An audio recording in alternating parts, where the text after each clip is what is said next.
कैटेबल होता क्या है, क्यों रखते हो उसे जिम में, क्या होगा उससे, ये सारी चीज़ों का जवाब आपको मिलेगा इस एपिसोड में। Welcome to Hachiko fitness guys. आज मैं आपको कैटेबल की ऐसी माइन्यूट और बारीक डिटेल और इतनी सारी इंफॉर्मेशन शेयर करने वाला हूँ इस एपिसोड में, जिसे आपको जानने के बाद कैटेबल से प्यार हो जाएगा, जिसको आप एक कोने में रख के इग्नोर करते हो, जिम में कभी हाथ भी नहीं लगाते होगे। बहुत से लोग होंगे जो कैटेबल किस कामों में यूज़ होता है उनको पता भी नहीं है। आज उन लोगों के लिए वीडियो बहुत ही इंपॉर्टेंट है, इसलिए एंड तक देखिए। सबसे पहला तो मैं आपको कैटेबल के बारे में बताना चाहूँगा। ये होता है कैटेबल। तो कैटेबल तो आप देखोगे अलग अलग वेट्स में आते हैं, जैसे कि ये 5 किलो हो गया, ये 10 हो गया, ये 12 हो गया, ये 16 है एंड ये 20 केजीज का है। ऐसा कैटेबल्स 20 to 30 केजीज तक भी इजीली अवेलेबल होते हैं जिम में। तो आप अपनी कैपेसिटी के हिसाब से और अपने टारगेट के हिसाब से कैटेबल चूज़ कीजिए। अगर आपको हाई इंटेंसिटी वर्कआउट करना है तो आप हैवी कैटेबल के लिए जाइए और 10-10, 12-12 रेपिटेशन का सेट कीजिए। और अगर आप कार्डियोवैस्कुलर एंड्योरेंस को पुश करना चाहते हो तो लाइट वेट लीजिए और 100 स्विंग्स लगाइए। ये जिम के बहुत ही इंपॉर्टेंट इक्विपमेंट में से एक है। पहले तो मैं आपको बताना चाहूँगा बेनिफिट्स, कैटेबल से जो एक्सरसाइज करते हो उसके बेनिफिट, स्पेशली जैसे कैटेबल स्विंग हो गया, कैटेबल स्नैच हो गया। ये एक काफ़ी हाई इंटेंसिटी और काफ़ी एंड्योरेंस वाली एक्सरसाइज है। अगर हम कैटेबल स्विंग की बात करें तो उसमें भी बहुत सारे वेरिएशंस होते हैं। मैं आपके सामने 3-4 वेरिएशन सामने रखूंगा और आपको बताऊंगा उसे करने का सही तरीका, किन किन चीज़ों का ध्यान देना है। पहले तो उसकी बेनिफिट्स बता दूं। इसमें आपके हेड टू टो सारे मसल्स एंगेज होते हैं। ये एक काफ़ी अजाइल और इंटेंस वर्कआउट है, जिसमें आपका बॉडी का बैलेंस, मसल का, ब्रेन का कोऑर्डिनेशन बहुत ही ज़्यादा इंपॉर्टेंट होता है। यहाँ पे अगर हम बात करेंगे तो gluteal, hamstring, quads, lower back, upper body सब एक साथ में जुड़ जाते हैं कैटेबल स्विंग को करने के लिए। तो गाइस मैं आपको 4 डिफरेंट वेरिएशन बता देता हूँ। सबसे पहला bilateral both hand swing.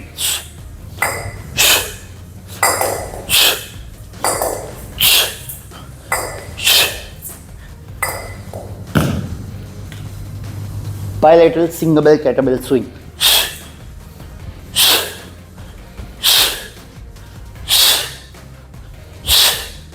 Single hand.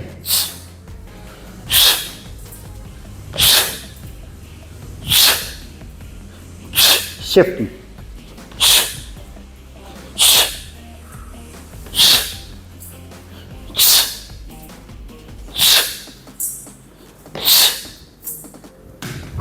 सबसे पहला मैं आपको मसल के बारे में बता दूं, इसमें मस्कुलर बेनिफिट क्या होता है। ये एक सार्कोप्लाज्मिक डेवलपमेंट होता है जिसमें आपके hamstring, quads, gluteal muscle, lumbosacral region जैसे कि कॉर्डेटस लंबोरम हो गए, लंबार हो गया, इनका डेवलपमेंट बहुत ही अच्छे लेवल पे होता है। प्लस आपके डेल्टॉइड का भी इसमें काफ़ी डेवलपमेंट होता है। और स्टेबिलिटी के लिए आपके कोर के मसल जैसे internal oblique, external oblique, rectus abdominis, hip flexor, आप नाम लीजिए, entire paraspinal muscle group engage होता है, जिसका काम होता है आपकी अपर बॉडी और लोअर बॉडी को स्टेबिलिटी प्रोवाइड करना। अब यहाँ पे आपको एक चीज़ की मैं जानकारी दे दूँ, ये आपके कार्डियोवैस्कुलर एंड्योरेंस को भी पुश करता है, जिसमें आपका स्टेमिना का डेवलपमेंट होता है। तो कैटेबल स्विंग को 2 तरीके से किया जाता है। एक तो हम हैवी कैटेबल लेके और उससे पूरा जोर लगा के मसल्स का एंड्योरेंस लगा के उठाने की कोशिश करेंगे, और जो दूसरा होता है उसमें हम लाइट कैटेबल लेंगे और काफ़ी लंबे समय तक कंटिन्यू से करते रहेंगे। पहले वाले में आपका स्ट्रेंथ डेवलपमेंट काफ़ी अच्छा होता है और दूसरे वाले में आपका स्टेमिना के ऊपर ज़्यादा फोकस होता है। लेकिन ऐसा नहीं है कि उनमें मसल डेवलपमेंट नहीं होता, उनमें भी मसल डेवलपमेंट अच्छा खासा होता है, क्योंकि सार्कोप्लाज्मिक वे में आप मसल को कॉन्स्टेंटली कॉन्ट्रैक्टेड पोजीशन में रखते हो। मैंने आपको मस्कुलर बेनिफिट के बारे में बता दिया है, कार्डियोवैस्कुलर एंड्योरेंस के बारे में बता दिया है। अब मैं आपको बताऊंगा ये आपकी फंक्शनैलिटी में भी काफ़ी इंप्रूवमेंट करता है। फ्रोजन शोल्डर हो गया, लंबोसैक्रम रीजन में स्टिफनेस हो गई, लोअर बैक में स्टिफनेस हो गई, ओके, हिप फ्लेक्सिबिलिटी की बात आ गई, तो ये कैटेबल स्विंग एक ऐसी एक्सरसाइज है जो इनके ऊपर फ्लेक्सी स्ट्रेंथ की तरह काम करेगा। फ्लेक्सी स्ट्रेंथ मतलब उनमें फ्लेक्सिबिलिटी भी लाएगा और उनमें स्ट्रेंथ का भी डेवलपमेंट करेगा।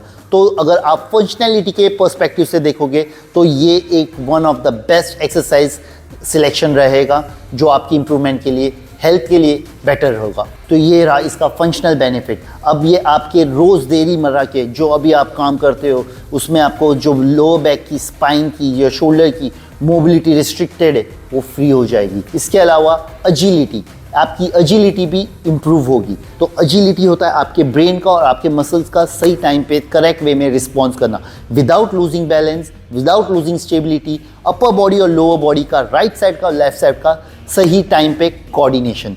केटलबेल स्विंग में ये सारी चीज़ें आपको इम्प्रूव होती हुई नजर आएगी। तो चलिए, बहुत हो गई बातचीत, अब कुछ एक्शन भी करते हैं। मैं आपको केटलबेल स्विंग करने के सारे तरीके बताऊंगा, जिसमें स्पेशली 3 मेजर स्विंग मैं आपको बताऊंगा: bilateral swing, unilateral swing and isolateral swing.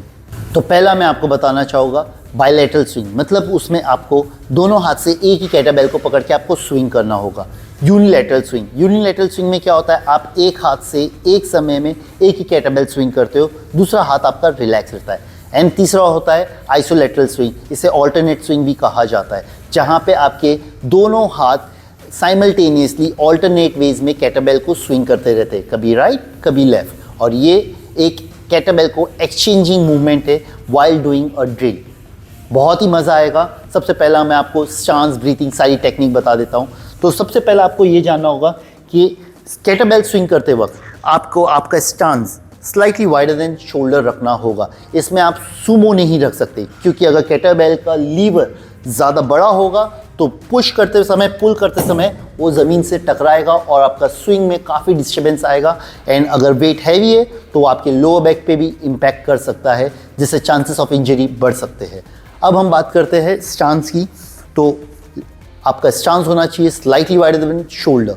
अब अगर आप देखोगे, यहाँ पे खड़े रहते समय मेरा पूरा का पूरा बॉडी वेट मेरे हील पर है, मेरे टोज पे नहीं है। केटलबेल स्विंग करते वक्त भी पूरी ड्रिल में आपका बॉडी वेट आपके हील पे होना चाहिए। आप अकॉर्डिंगली अपना नी और हिप जॉइंट को यूज़ करोगे, अपने स्पाइन की मोबिलिटी और फ्लेक्सिबिलिटी को अकॉर्डिंगली यूज़ करोगे। मेक श्योर आपका पूरा का पूरा बॉडी वेट और स्विंग आपके हील पे होना चाहिए, ना कि टोस पे। अगर आप टोस पे करोगे तो अगेन वो अननेसेसरी बहुत सारा प्रेशर और टेंशन आपके नी जॉइंट पे क्रिएट करेगा, again which is not healthy for your knee joint. चलिए, अनदर थिंग, स्विंग हमेशा शुरू करने से पहला आपको ये याद रखना है कि वेट जो है वो शू लेस के अलाइन में रखा हो। मतलब अगर आप देखोगे साइड से प्रोफाइल पोजीशन में, वेट जो है मेरे शू लेस से एक लाइन अगर मैंने ड्रॉ की है, ठीक वहीं पे रखा हुआ है। मेरा स्टांस है स्लाइटली वाइडर देन शोल्डर। अब मैं चेस्ट या बैक आर्च मेंटेन करूँगा एंड स्क्वाट जैसा मैं बैठूंगा। मेरा बॉडी वेट हील पर है, स्क्वाट जैसा मैं बैठ रहा हूँ, शोल्डर्स को मैंने रिट्रैक्ट रखा है and here I stand with the weight. यहाँ पे अब मुझे मोमेंटम क्रिएट करना है। 1 2 3। आप देख रहे हो कैसा मैं मोमेंटम क्रिएट कर रहा हूँ। अकॉर्डिंगली जैसा जैसा मैं स्विंग कर रहा हूँ, जब मेरा केटलबेल आगे जा रहा है मेरा टॉर्सो पीछे जा रहा है, जब मेरा केटलबेल पीछे जा रहा है मेरा टॉर्सो आगे आ रहा है। मैं एक स्ट्रेट लाइन में अगर आप देखोगे तो सी सॉ के जैसा बैलेंस मेंटेन करने की कोशिश कर रहा हूँ, जहाँ पे मेरा पूरा का पूरा बैलेंस हील पे मेंटेन है, मेरी बॉडी स्टेबल रहेगी उसकी वजह से। अगर मैं बैलेंस खो दूंगा तो मैं मेरी बॉडी की स्टेबिलिटी भी खो दूंगा और हैवी वेट से करते समय काफ़ी दिक्कत आ सकती है, स्पेशली आपके स्पाइन में। अब जो नेक्स्ट पॉइंट आपको ध्यान रखना है केटलबेल स्विंग करते समय, वो है आपका कोर, आपका स्पाइन। यहाँ पे आपको मैंने बताया कि चेस्ट या बैक आर्च मेंटेन करके ही स्विंग करना है। यहाँ पे अगर आप हैवी केटलबेल से कोशिश कर रहे हो, इवन लाइट वेट से लंबे समय के लिए भी अगर आप कोशिश कर रहे हो और बैक आपका राउंड है, तो guys it's not good for your paraspinal muscle. तो ये जो आपके पैरास्पाइनल मसल्स ये काफ़ी सीवियर लेवल पे डैमेज हो सकते हैं, जैसे कि इरेक्टर स्पाइन हो गया, जैसे कि मल्टीफिडस हो गया, ट्रांसवर्सिस हो गया।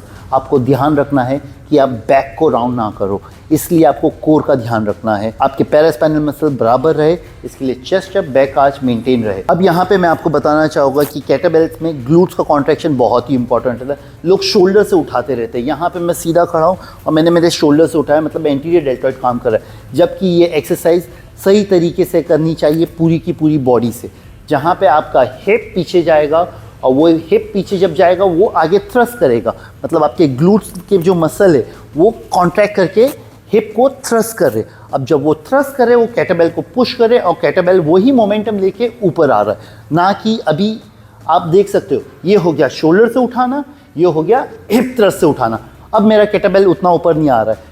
ये लाइट वेट का केटलबेल है तब तक तो ठीक है। अगर मैं हैवी केटलबेल लूँगा मेरे शोल्डर में इतना दम नहीं होगा कि मैं उन्हें यहाँ तक उठाऊँ। उस वक्त मुझे जनरेट करना होगा फोर्स मेरे कोर, मेरे ग्लूट्स के मसल से, मेरी बॉडी से। चलिए मैं आपको फ्रंट स्विंग के बारे में बताता हूँ। चेस्ट अप, बैक आर्च रखना है एंड हिप थ्रस्ट करते हुए मोमेंटम क्रिएट करना है। आप देख सकते हो जिस तरीके से मैं स्विंग कर रहा हूँ,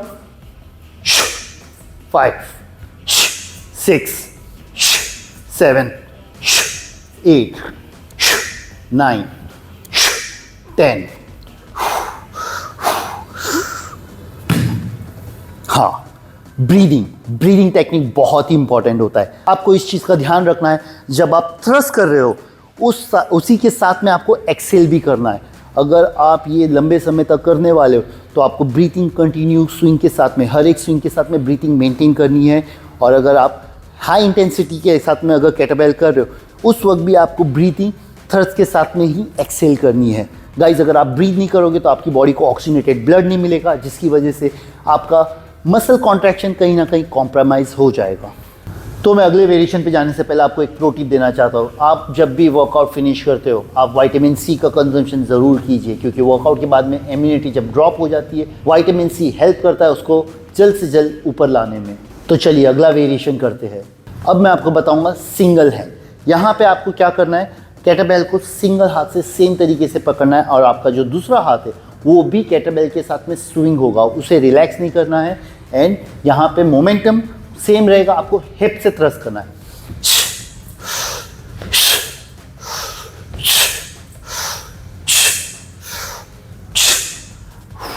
मैं आपको प्रोफाइल बता दूं, ये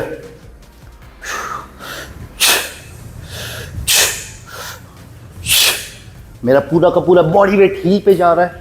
एक पॉइंट हो रहा है जहां पे बॉडी बैलेंस भी कर रही है और मेरी बॉडी स्टेबल भी है। एंड पूरा का पूरा पुश मैं हिप थ्रस्ट करके कर रहा हूं। लास्ट में आपने देखा होगा मैंने एक गलती की कि मैं फॉरवर्ड लीन हो गया, केटलबेल को मुझे आगे रखना पड़ा। वहां पे आपका अगर केटलबेल हैवी रहेगा तो आप भी शिफ्ट हो जाओगे अपने बेस ऑफ सपोर्ट से। एक आपको मैं बात बता दूं, हमेशा अपनी बॉडी को आप हाइड्रेट रखिए, बहुत ही ज़रूरी रहता है वर्कआउट के ड्यूरेशन में और पूरे दिन भर में बॉडी को हाइड्रेट रखना। जो लोग क्रिएटिन वगैरह कंज्यूम करते हैं उनको ये बात बता दूं, क्रिएटिन में पानी पीने इसलिए कहा जाता है कि क्रिएटिन के स्टोन ना पैदा हो बॉडी में, इसीलिए बॉडी को हाइड्रेट रखिए और वो यूरिन के थ्रू अगर स्टोन जैसे इशू भी हो रहे तो क्लियर हो जाते। अब मैं आपको बताऊंगा ऑल्टरनेट, जहाँ पे मेरा हाथ चेंज होगा। आप ऑल्टरनेट जब एडवांस लेवल पे होगे तभी कीजिए, जब तक आपका केटलबेल पे कंट्रोल डेवलप नहीं होता आप ये स्विच करने वाला अवॉइड ही कीजिए, क्योंकि यहाँ पे मैं एक्सचेंज करूँगा केटलबेल को हवा में, और वो भी एक ऐसे पॉइंट पर जहाँ पे ग्रेविटी के फोर्स के अगेंस्ट मेरा केटलबेल न्यूट्रल होगा। जब भी आप कूदते हो, जब भी आप जंप लगाते हो, एक पॉइंट ऐसा आता है छलांग का जहाँ पे आप ग्रेविटी के अगेंस्ट जाते जाते रुक जाते हो और फिर वापस आते हो। उस पॉइंट को कहा जाता है एंड ऑफ कॉन्सेंट्रिक। उस पॉइंट पे आपको केटलबेल को चेंज करना है, इस चीज़ का ध्यान रखिए। मैं आपको भी बता रहा हूँ करके, सारी चीज़ें सेम रहेगी।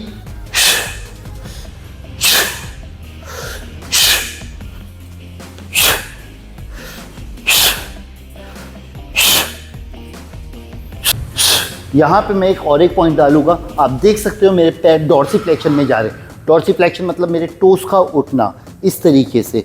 ये एक एडवांस लेवल की टेक्निक है। मेरा बैलेंस इतना अच्छा हो चुका है कि मैं इस पोजीशन पे जा सकता हूँ। स्विच करना है, आप देख सकते हो केटलबेल हवा में है और मेरा हाथ से उसे मैं कैच कर रहा हूँ। This is a catching point. तो ये थे केटलबेल के 3 बेसिक वेरिएशन, जहाँ पे मैंने आपको एक हाथ से, दोनों हाथ से और ऑल्टरनेट स्विचिंग वाला भी एक्सप्लेन किया है। इसके अलावा अगर आपको कोई और डिटेल चाहिए केटलबेल के बारे में तो आप कमेंट सेक्शन में मेंशन कीजिए, हम आपको उस बारे में भी बताएंगे। और रही बात मसल ट्रेनिंग की, आप जिस तरीके से डंबल से मोस्ट ऑफ द एक्सरसाइज कर सकते हो उसी तरह केटलबेल से भी आप मोस्ट ऑफ द एक्सरसाइज कर सकते हो, उसमें कोई दिक्कत नहीं है। और बाद में हम एडवांस लेवल की भी ड्रिल्स लेकर आएंगे, जैसे कि केटलबेल स्नैच किस तरीके से करते हैं। उसके लिए स्टे ट्यून विद हाचिको फिटनेस। अब किन लोगों को केटलबेल अवॉइड करना चाहिए? सबसे पहला तो मैं आपको बता दूं, आप लोगों में से कुछ लोग जब इसे ट्राई करोगे तो आप लोग देखोगे कि आपका कोर आपको सपोर्ट नहीं कर रहा है। आप जैसे केटलबेल स्विंग करना चाह रहे हो तो आपका जो लोअर बैक है वो राउंड हो रहा है। तो वो राउंड होने की 2 वजह हो सकती है, या तो आपका कोर वीक होगा या तो फ्लेक्सिबिलिटी इशू होगा। उसे पता कैसा करेंगे कि आपका कोर वीक है या फ्लेक्सिबिलिटी इशू है? तो आपको क्या करना है, आपको इमेजिनरी केटलबेल स्विंग करना है कुछ इस तरीके से। जब आप बिना वेट के, बिना केटलबेल के स्विंग कर रहे हो और आपका लोअर बैक आर्च है, ठीक है, मतलब आपका लोअर बैक आर्च है और आपका स्विंग बराबर हो रहा है, मतलब आपका कोर वीक है। क्योंकि अगर यहाँ पे आपको फ्लेक्सिबिलिटी इशू होता तो आप इमेजिनरी कैटरबेल भी करते समय बैक को राउंड करते। मीन्स अगर आपका यहाँ पे इमेजिनरी कैटरबेल सक्सेसफुल हो रहा है, मतलब आपका कोर वीक है, आपको लाइट वेट से शुरू करना है, फिर हैवी वेट पे जाना है। और अगर आपका स्टिफनेस इशू है तो यहाँ पे भी आपको स्विंग की थोड़ी थोड़ी ड्रिल करनी है। आपको उतना ही स्विंग करना है जहाँ पे आपका लंबार कर्वेचर मेंटेन हो, जहाँ पे आपका स्पाइन राउंड हो रहा है, आपको वो डिग्री अवॉइड करनी है। होगा ये एक पर्टिकुलर टाइम के बाद, आप जब ऐसे इसकी ड्रिल करते रहोगे 1 हफ्ता 2 हफ्ता 3 हफ्ता, आप देखोगे कि आपकी रेंज ऑफ मोशन अपने आप बढ़ गई है, आपकी फ्लेक्सिबिलिटी इंप्रूव हो रही है। तो इस तरीके से तो आप फिगर आउट कर सकते हो कि आपका कोर वीक है या फ्लेक्सिबिलिटी इशू है, और अकॉर्डिंगली आप ये कैटरबेल वर्कआउट कर सकते हो। And also people who should avoid this, जैसे कि आपको स्लिप डिस्क है, स्पॉन्डिलोसिस है और आर्थराइटिस है नी में, आप लोगों को ये एक्टिविटी अवॉइड करनी है। आई होप आपको आज का ये वीडियो पसंद आया होगा। अगर आपको और भी कोई डाउट है तो आप कमेंट सेक्शन में कमेंट कीजिए, हम डेफिनेटली उसका रिप्लाई देंगे। And also please don't forget to like, share and subscribe.